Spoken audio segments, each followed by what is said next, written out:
Masigla ang buhay dito sa Barangay Masigasig. Dito rin nakatira ang ating bida na si Pablo, kasama ang kanyang asawa at isang anak. Isang masipag na manggagawa si Pablo sa isang kilalang kumpanya at masunurin ito sa lahat ng inuutos sa kanya. Isang araw nang pauwi na si Pablo sa kanilang bahay ay may nakasalubong itong tao. Agad naman siyang kinausap nito. Magandang araw sa iyo. Ako nga pala si Pedro, at ako ay isang kawani ng pamatay na sunog. Pwede po ba namin kayong makausap? Magandang araw, ano po ba iyon? Magbibigay lang sana kami ng kasama ko ng fire safety leaflets para sa kaligtasan sa inyong pamamahay. Naku, wala po akong panahon sa ganyan, at saka wala akong nakitang problema sa aming pamamahay. Sige na po sir, ito po ay para masiguro natin na ligtas ang inyong pamilya sa kapahamakan. Sabi ko wala akong panahon sa mga ganyan. Yung ibang tao na lang ang pilitin niyo. Samantala nung hapon ding iyon ay nakauwi na si Pablo sa kanilang bahay at nagkwentuhan sila ng asawa niya. Alam mo ba kanina mama, meron akong nakausap na taga-pamatay sunog daw sila. Sabi ko naman sa kanila wala akong panahon para dyan. Bakit mo naman ginawa yon? Baka naman may maganda silang balita para sa'yo. Tungkol daw sa kaligtasan ang sabi nila. Ang sabi ko naman ako na bahala sa kaligtasan ng pamilya ko. Hindi ko nga tinanggap ang leaflets na binigay nila. Nang sumunod na araw ay abalang-abala si Pablo sa opisina.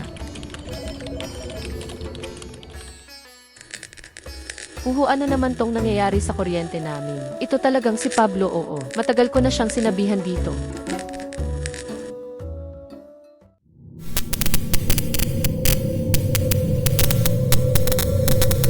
Pablo, nag-aamoy sunog na dito sa bahay.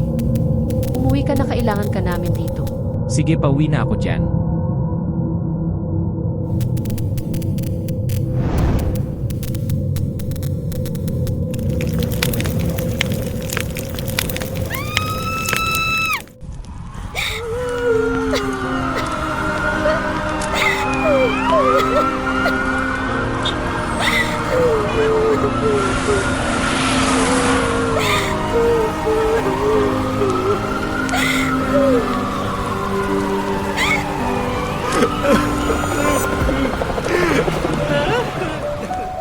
Huwag po ninyong hayaang mangyari ito sa inyo.